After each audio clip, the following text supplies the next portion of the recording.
Hello everyone. तो कैसे हैं आप सब? तो चलो शुरू करते हैं अपनी आगे की स्टोरी, माय पजेसिव साइन की। एंड यार, जो लोग चैनल पर न्यू हो वो चैनल को ज़रूर सब्सक्राइब करो एंड स्टोरी को लाइक करना मत भूलना। आपकी सपोर्ट और प्यार की वजह से ही मुझे स्टोरी बनाना अच्छा लगता है। तो चलो शुरू करते हैं।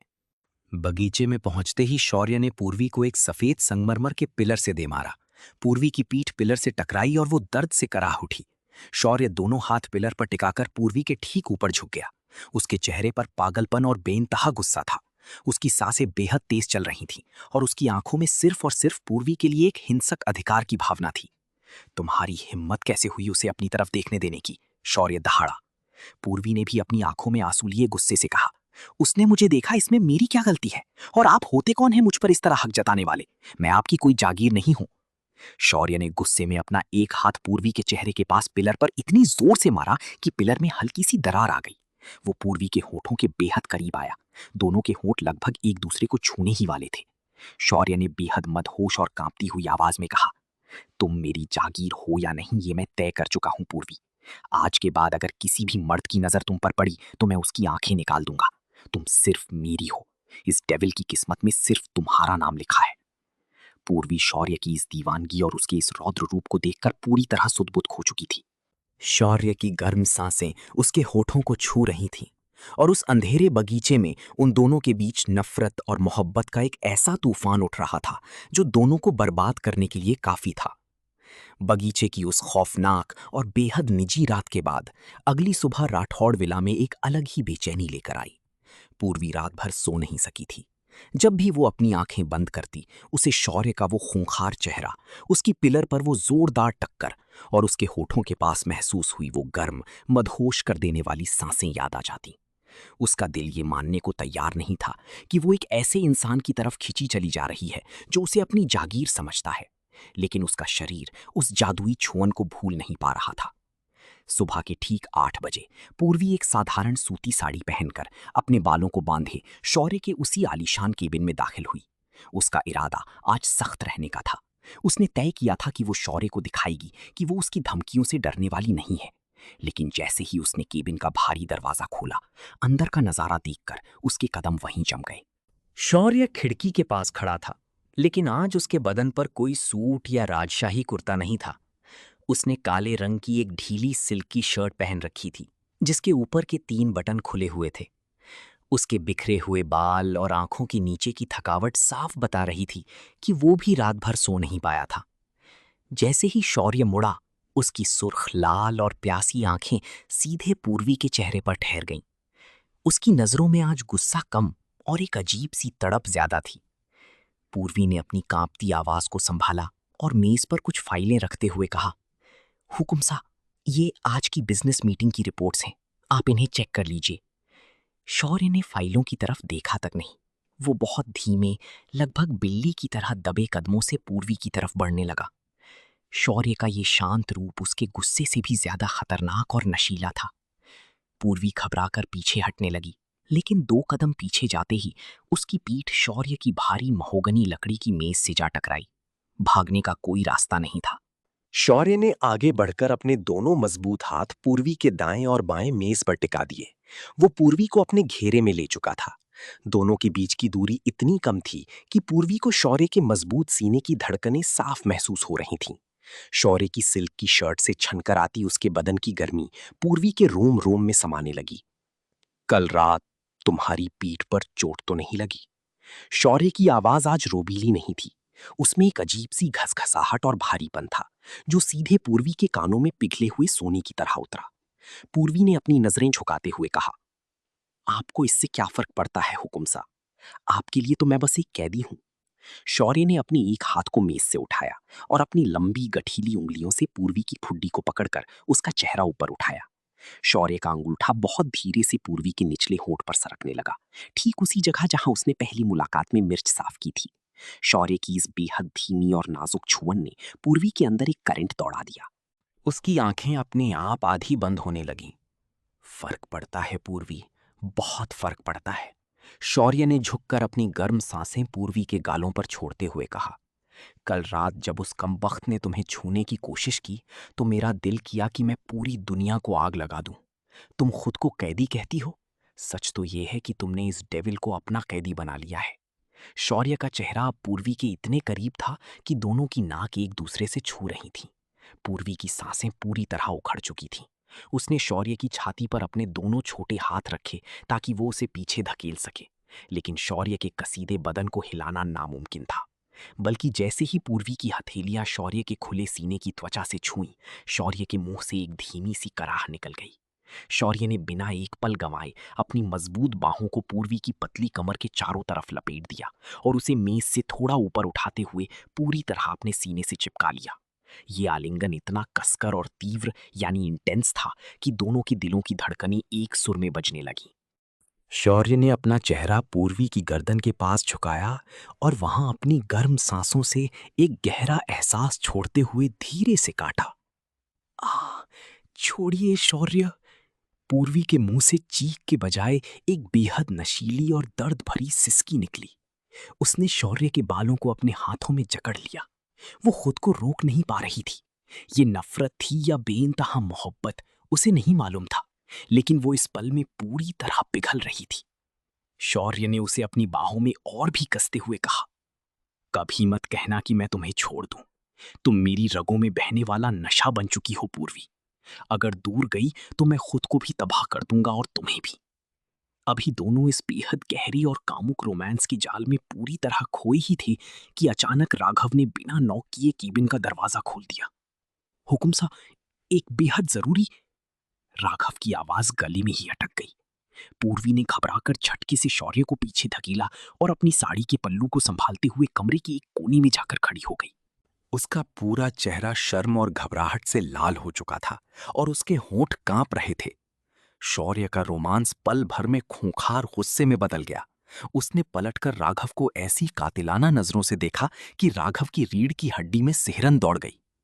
राघव, अगर अगली बार तुम बिना इजाजत अंदर आए तो ये तुम्हारी जिंदगी का आखिरी दिन होगा। बोलो, क्या बात है? शौर्य ने अपनी शर्ट के बटन बंद करते हुए दहाड़ कर कहा। राघव ने थूक निगलते हुए कहा, हुकुम सा, दिग्विजय सिंह, कल रात की बेइज्जती के बाद उसने हमारे खिलाफ एक बड़ी साजिश रची है। उसने हमारे शहर के सारे लेबर्स और सप्लायर्स को डराकर हमारे नए प्रोजेक्ट का काम रुकवा दिया है और उसने खबर भिजवाई है कि अगर शौर्य सिंह अपनी उस खास चीज को उसके पास एक रात के लिए नहीं भेजते तो वो राठौड़ साम्राज्य को बर्बाद कर देगा। खास चीज का मतलब पूर्वी था, ये समझने में शौर्य को एक सेकंड भी नहीं लगा। दिग्विजय का ये दुस्साहस शौर्य के अंदर सोए हुए असली दानव को जगाने के लिए काफी था। शौर्य के चेहरे पर एक ऐसी भयानक और खौफनाक मुस्कान आई जिसे देखकर पूर्वी का दिल दहल गया। शौर्य ने धीरे से अपनी मेज पर रखी पुश्तैनी चाकू उठाई और उसे अपनी उंगली पर फिराते हुए राघव से कहा, दिग्विजय ने मौत को दावत दी है। गाड़ी निकालो राघव, आज उदयपुर की धरती दिग्विजय के खून से लाल होगी। पूर्वी ने डरते हुए शौर्य का हाथ पकड़ना चाहा। शौर्य, रुकिए, आप कोई गलत कदम मत उठाइए। शौर्य ने पूर्वी को देखा। उसकी आंखों में वापस वही पुराना हिंसक अधिकार लौट आया था। उसने पूर्वी के गाल को चूमते हुए कहा, तुम यहीं रुकोगी पूर्वी। तुम्हारी हिफाजत के लिए मैं खुदा से भी लड़ सकता हूं। ये दिग्विजय तो फिर भी एक कीड़ा है।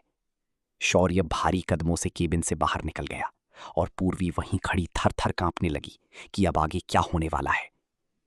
शौर्य के केबिन से बाहर निकलते ही पूरे राठौड़ विला में जैसे मौत का सन्नाटा पसर गया। गाड़ियों के स्टार्ट होने और उनके टायरों की चीख ने पूर्वी के दिल की धड़कनों को और तेज कर दिया। वो केबिन की बड़ी कांच की खिड़की के पास दौड़ी और नीचे देखा। शौर्य का काफिला धूल उड़ाता हुआ हवेली के बड़े लोहे के गेट को पार कर चुका था। मुझे अगले 10 मिनट में वहां पहुंचना है। आज मैं उसे ये सिखाऊंगा कि शौर्य सिंह राठौड़ की अमानत पर नजर डालने का अंजाम क्या होता है। उधर उदयपुर के बाहरी इलाके में स्थित एक पुराने और सुनसान गोदाम में दिग्विजय अपने गुंडों के साथ बैठा हुआ हंस रहा था। उसके हाथ में शराब का गिलास था और वो अपनी कल रात की बेइज्जती का बदला लेने की योजना बना रहा था। वो अपने आदमियों से कह रहा था, शौर्य सिंह खुद को इस रियासत का खुदा समझता है। आज उसके घमंड को मैं मिट्टी में मिला दूंगा। उसकी वो खूबसूरत असिस्टेंट आज रात मेरे। अभी दिग्विजय अपनी बात पूरी भी नहीं कर पाया था कि अचानक गोदाम का भारी लोहे का दरवाजा एक जोरदार धमाके के साथ टूटकर अंदर आ गिरा। शौर्य की तेज रफ्तार काली एसयूवी सीधे गोदाम के भीतर दाखिल हो चुकी थी। गाड़ियों के रुकते ही चारों तरफ से शौर्य के हथियारबंद बॉडीगार्ड्स ने पूरे गोदाम को घेर लिया। गाड़ी का दरवाजा खुला और शौर्य सिंह राठौड़ बाहर निकला। उसकी आंखों में इस वक्त कोई रहम नहीं था, सिर्फ और सिर्फ तबाही का मंजर था। दिग्विजय! शौर्य की दहाड़ से गोदाम की छत कांप उठी। दिग्विजय के गुंडे जैसे ही शौर्य की तरफ बढ़े, शौर्य ने बिना एक पल गवाए पहले गुंडे के जबड़े पर ऐसा जोरदार मुक्का मारा कि वो सीधे जमीन पर जा गिरा।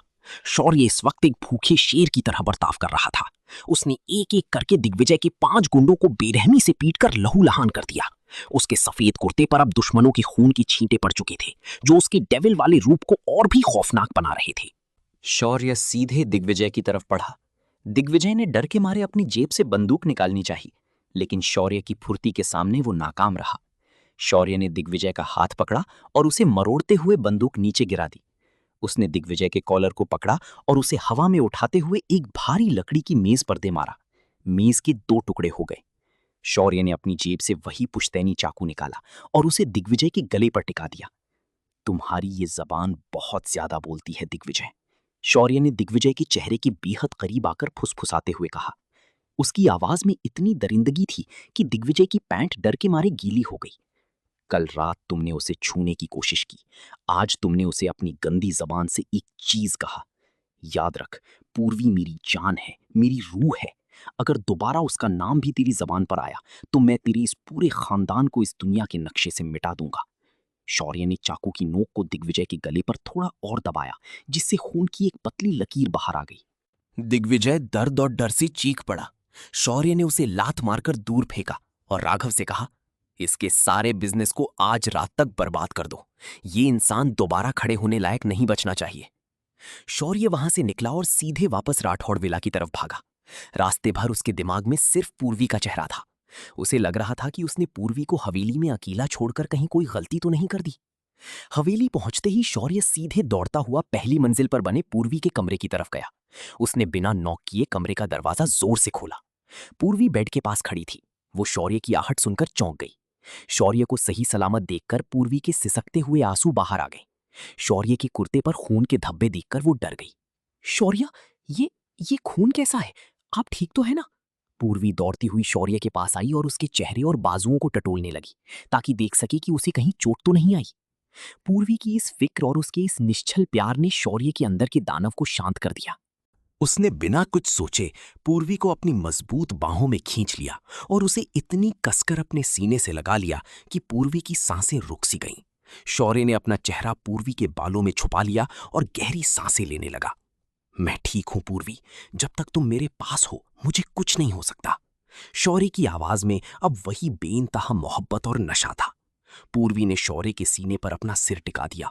वो भूल गई कि ये वही इंसान है जिसने उसे जबरदस्ती यहां रखा है।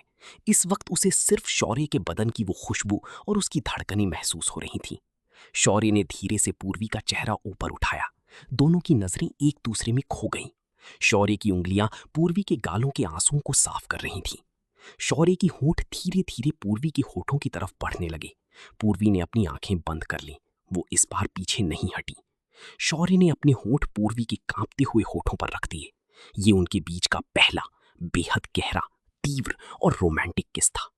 इस चुंबन में शौर्य का सारा गुस्सा, उसकी तड़प और पूर्वी के लिए उसकी दीवानगी पिघलकर बह रही थी।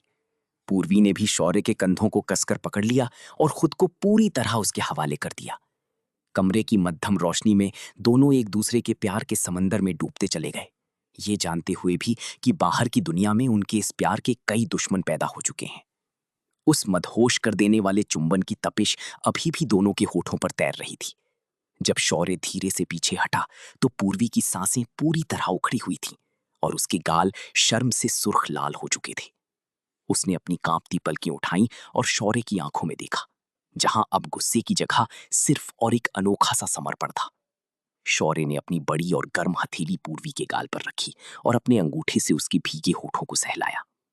तुम सिर्फ मेरी हो पूर्वी, इस बात को अपने दिलो दिमाग में हमेशा के लिए उतार लो, शौर्य ने बेहद धीमी और रसीली आवाज में कहा, जो पूर्वी के कानों में किसी जादू की तरह खुली। पूर्वी ने कुछ नहीं कहा। वो बस खामोशी से शौर्य की सीने से लग गई। शौर्य ने भी उसे अपनी बाहों में ऐसे समेट लिया मानो वो दुनिया की सबसे कीमती चीज को छुपा रहा हो।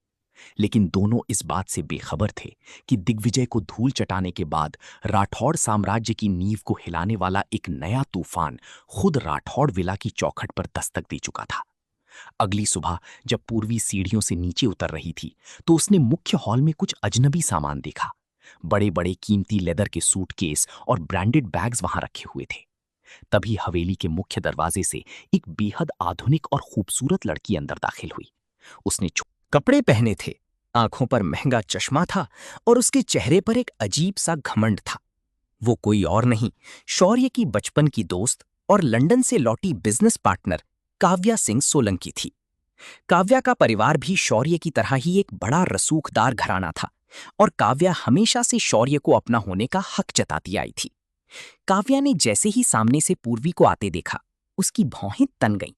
उसने पूर्वी को ऊपर से नीचे तक देखा, जो एक बेहद साधारण सूट पहने हुए थी।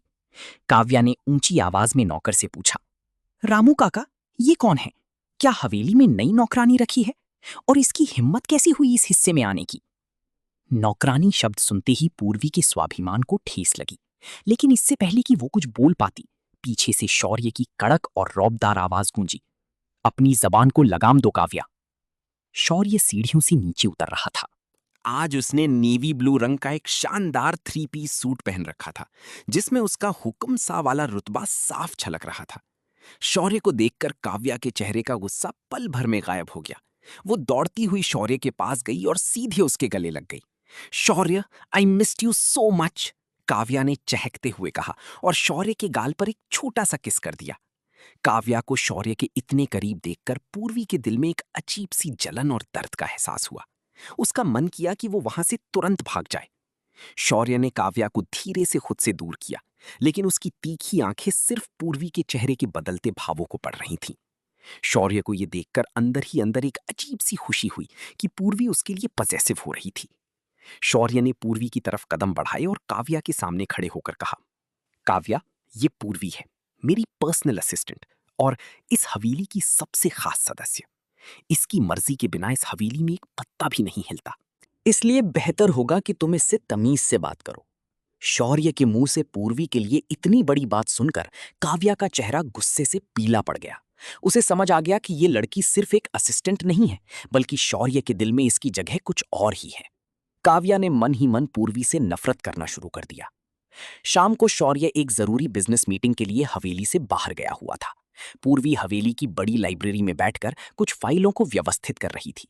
तभी काव्या पैर पटकती हुई लाइब्रेरी के अंदर दाखिल हुई। उसने सीधे पूर्वी के हाथ से फाइलें छीनी और उन्हें फर्श पर फेंक दिया। तुम्हारी हिम्मत कैसे हुई शौर्य को अपने जाल में फंसाने की? काव्या पूर्वी पर चिल्लाई। तुम जैसी मिडिल क्लास लड़कियां सिर्फ पैसों के लिए बड़े घर के लड़कों पर डोरे डालती हैं। शौर्य सिर्फ मेरा है, हमारी शादी बचपन से तय है। तुम उसके पैर की जूती के बराबर भी नहीं हो। पूर्वी ने अपनी आंखें उठाई। उसकी आंखों में अब डर नहीं था। वो काव्या के सामने खड़ी हुई और बेहद शांत लेकिन दृढ़ आवाज में बोली, मिस काव्या, मैं यहां अपनी मर्जी से नहीं आई हूं, और रही बात शौर्य की, तो आप जाकर उनसे बात कीजिए, मुझसे नहीं। मुझे डराने की कोशिश मत कीजिए। तुम। काव्या ने गुस्से में आकर पूर्वी को थप्पड़ मारने के लिए अपना हाथ उठाया, लेकिन इससे पहले कि काव्या का हाथ पूर्वी के गाल को छू पाता, हवा में ही एक बेहद मजबूत हाथ ने काव्या की कलाई को पकड़ लिया। पकड़ इतनी सख्त थी कि काव्या के मुंह से चीख निकल गई। पूर्वी और काव्या दोनों ने चौंक कर देखा। शौर्य मीटिंग से वापस आ चुका था। उसकी आंखों में इस वक्त वही डेविल वाला खूंखार गुस्सा लौट आया था, जिसे देखकर पूरी रियासत कांपती थी। उसकी सांसें तेज चल रही थीं और उसकी पकड़ से काव्या की कलाई नीली पड़ रही थी। शौर्य, छोड़ो मुझे, दर्द हो रहा है, काव्या रोते हुए बोली। शौर्य ने काव्या को झटके से पीछे धकेला, जिससे वो जमीन पर गिर गई। शौर्य पूर्वी के आगे एक ढाल बनकर खड़ा हो गया। उसने काव्या की तरफ उंगली उठाते हुए बेहद डरावनी और धीमी आवाज में कहा, मैंने सुबह ही कहा था काव्या कि पूर्वी पर आंच भी आई तो अंजाम बुरा होगा। तुम्हारी हिम्मत कैसे हुई इस पर हाथ उठाने की?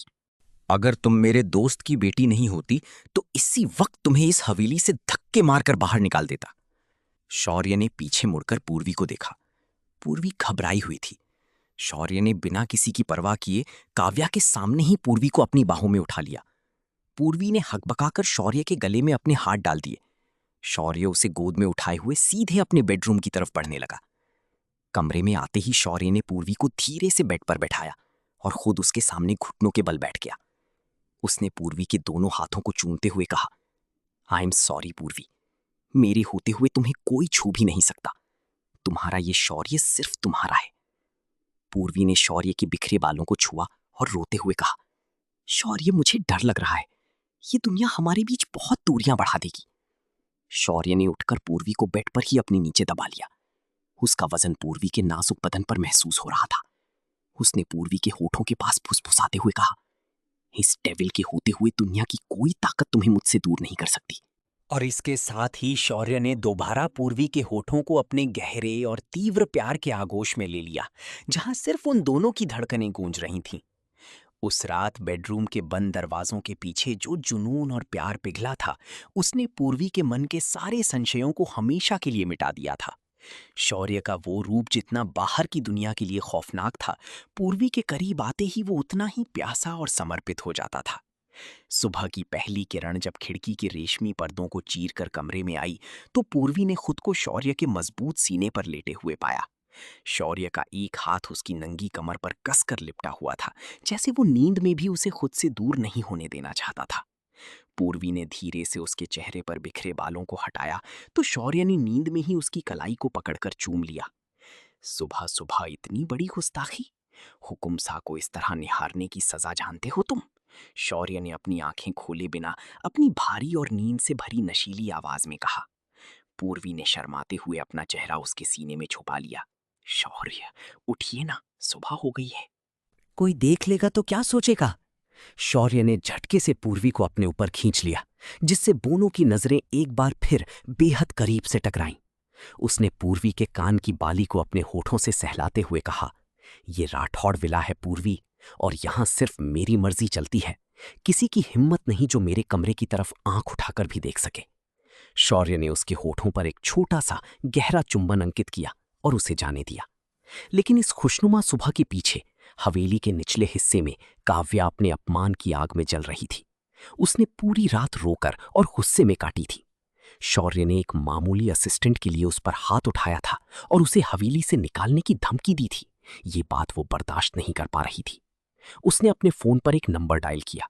सामने से दिग्विजय की आवाज आई, जिसके गले पर अब भी शौर्य के चाकू का निशान था और उसका पूरा बिजनेस शौर्य ने तबाह कर दिया था। दिग्विजय, तुम शौर्य से बदला लेना चाहते थे ना? मेरे पास एक ऐसा रास्ता है जिससे शौर्य घुटनों पर आ जाएगा, काव्या ने बेहद शातिर आवाज में कहा। दूसरी तरफ से दिग्विजय की खूंखार हंसी गूंजी। बोलो काव्या, उस डेविल को बर्बाद करने के लिए मैं कुछ भी करने को तैयार हूं। काव्या ने अपनी नाखून को मेज पर रगड़ते हुए कहा। शौर्य की कमजोरी वो लड़की है, पूर्वी। शौर्य आज शाम को जयपुर के लिए एक बहुत बड़ी बिजनेस डील साइन करने निकल रहा है। वो 2 दिन के लिए उदयपुर से बाहर रहेगा। यही सही मौका है। तुम पूर्वी को उस वक्त उठा लेना जब शौर्य शहर में ना हो। उसके बाद शौर्य खुद अपनी पूरी सल्तनत तुम्हारे कदमों में डाल देगा।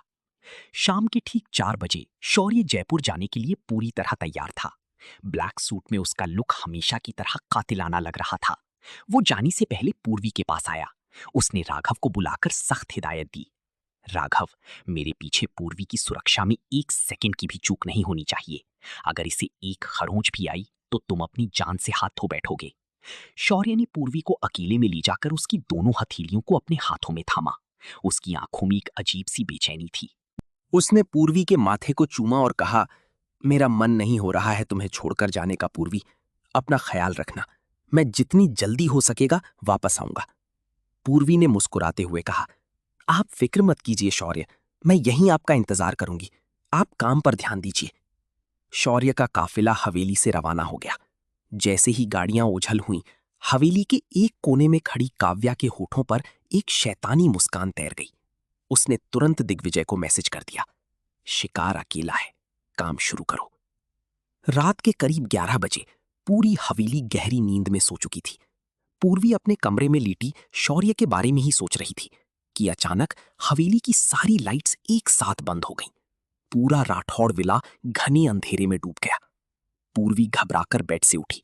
उसने अपने फोन की टॉर्च जलानी चाहिए, लेकिन इससे पहले कि वो फोन उठा पाती, उसके कमरे का दरवाजा एक झटके से खुला। अंधेरे में 2 नकाबपोश गुंडे कमरे के भीतर दाखिल हुए। पूर्वी जोर से चिल्लाई, राघव, गार्ड्स, बचाओ! लेकिन इससे पहले कि उसकी आवाज कमरे से बाहर जा पाती, एक गुंडे ने क्लोरोफॉर्म से भीगा हुआ रुमाल पूर्वी के मुंह पर दबा दिया। पूर्वी ने खुद को छुड़ाने के लिए अपने हाथ पैर मारे। उसकी उंगलियां हवा में शौर्य को तलाश रही थीं। लेकिन दवा के असर से उसकी आंखें धीरे धीरे बंद होने लगीं। उसका शरीर बेजान होकर गुंडे की बाहों में ढह गया। गुंडे पूर्वी को एक चादर में लपेटकर हवेली के पिछले गुप्त रास्ते से बाहर ले गए, जहां काव्या ने पहले से ही सुरक्षा गार्ड्स की ड्रिंक्स में नशीली दवा मिलवाकर उन्हें बेहोश कर दिया था।